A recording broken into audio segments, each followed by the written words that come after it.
Dobrodošli na kanal Astroenergiju. Danas pričamo o devicama i njihovoj astrosimbolici. Kada bi hteli da razumemo device, morali bi ozbiljno da porinemo veoma duboko. Jer jako vam se čini da ovi vredni, čestiti, brzi ljudi nemaju šta da kažu, nemaju šta kod njih da se otkriva, ipak nije tako.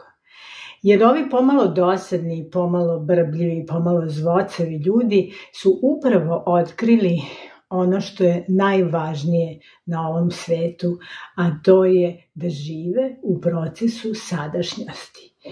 Najviše od svega device cene rad. Njihov znak devica je proizašao iz slova M. To je u stvari na hebrejskom slovo mem i označava majku. Ona je prva koja je realna, koja je rodila život i koja se pokrenula iz jednog egoističnog glava koji stalno misli samo na sebe i shvatila je da u tome nije poenta. Da je poenta svih nas koji živimo na ovoj planeti da pružimo nešto, da pružimo upravo nešto što najviše volimo, a devica najviše voli da radi. I mislite i dalje da je jednostavna i da to što ona rano ustaje, što ima neke svoje navike koje nikad ne preskače i čini vam se da uživa u tome, da je to sve, da su ti ljudi jednostavni. Ne, nisu. Oni uvek ispred sebe imaju cilj. I taj cilj se trude da dostignu. To nije nerealni cilj. One tačno znaju gde su i koliko mogu. I mogu da kažem, ponekad su previše skromne, jer mogu mnogo više nego što im se čini. I oni rade.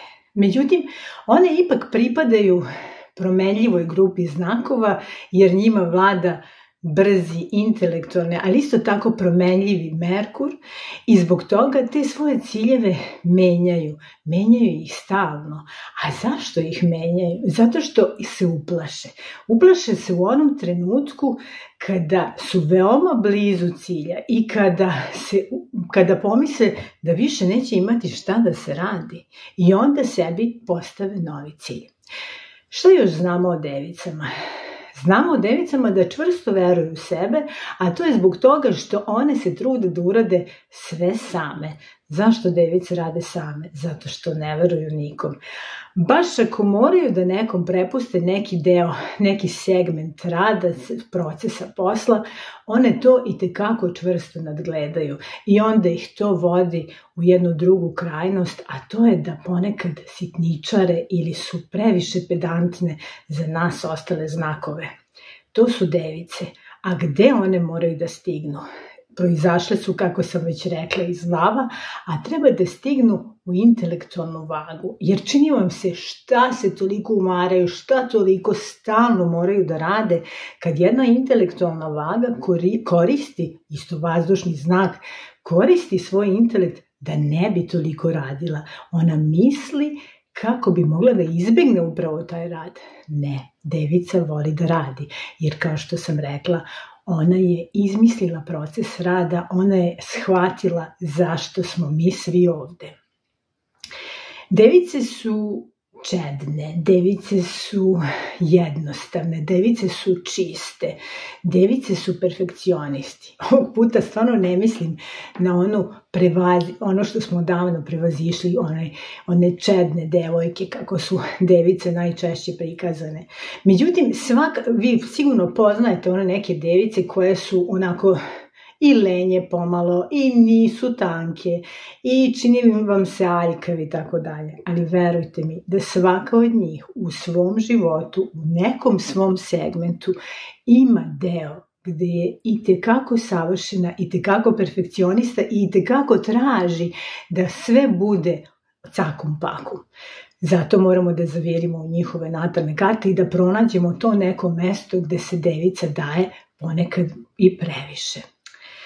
Devica je prikazana jednim specijalnim znakom, onako devojka koja drži snop žita u rukama. Zašto je to tako? Pa Devica pripada zemljanim znacima. Pored nje su tu bikovi i jarčevi koji svi cene materijalno. Međutim, dok bikovi cene i trude se da obraćaju pažnju na gradnju i na sadnju i njihov posao zavisi od mnogo faktora dalje, devica je ta koja je smeštena u vreme kada se ubiru rezultati. Ti rezultati nisu jednostavni, vi morate da sprovedete tu žetvu i međutim sav posao, sav već proces posla je završen jer je ona itekako dobro isplanirala i prošla kroz taj ceo proces rada. I na kraju je sačekuje jarac koji najviše od svega voli novac i voli to materijalno da čuva. Zašto ga čuva? Pa zato da bi u jednom trenutku kada bude to potrebno iskoristio za, kako se to kaže, ne daj Bože. Kada dođe taj trenutak za jarca, najverovatnije nikad. Svako iz Drevici, bar u jednom periodu njenog života je veoma bitno zdravlje i ona se trudi da pazi na svoje zdravlje, najčešće to rade nekim alternativnim načinima, svejedno kada joj se učini da je onako slaba, a slaba jeste zato što je sunce već počelo da opada, nije to onaj sjaj koji sija u lavu, koji slavi egoizam, koji slavi sticanje samopouzdanja. Devica je već vreme kada energija pada, a ona puno radi i zbog toga mora da se odmara, mora da kontemplira tu svoju energiju, da je čuva i zbog toga se često desi da se razboljeva, a onda pazi na svoje zdravlje. Htjela bih da shvatite još jednu stvar kod device. Znači, devica nije egoistična kako je egoističan lav koji misli na sebe.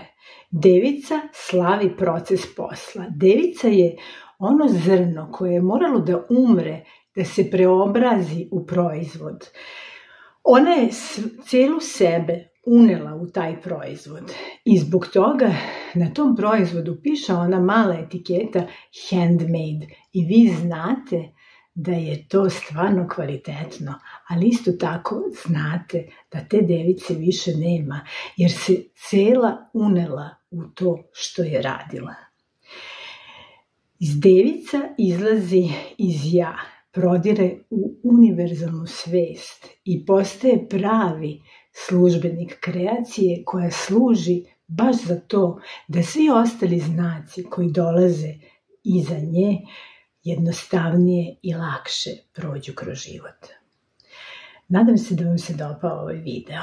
Sada ću vam otkriti jednu tajnu zašto ja u stvari snimam ovih posljednjih nekoliko godina sve ove videe i zašto se družim sa vama. Pa baš zbog toga da sav ovaj materijal sročim u jednu knjigu. U knjigu gde ćete vi moći mnogo lakše da iskoristite svoj astrološki potencijal i da mnogo lakše prođete kroz život. I zato vas molim da me podržite. Zato vas molim da ostavite komentar iza svakog videa koji snimam, da ja još malo mogu da vidim kako ti ljudi koji su stvarni, koji su životni, kako vi kroz te vaše horoskopske znake živite život. Ako vam se sviđa ovo što radim, lajkujte video i zapratite moj kanal. Vidimo se!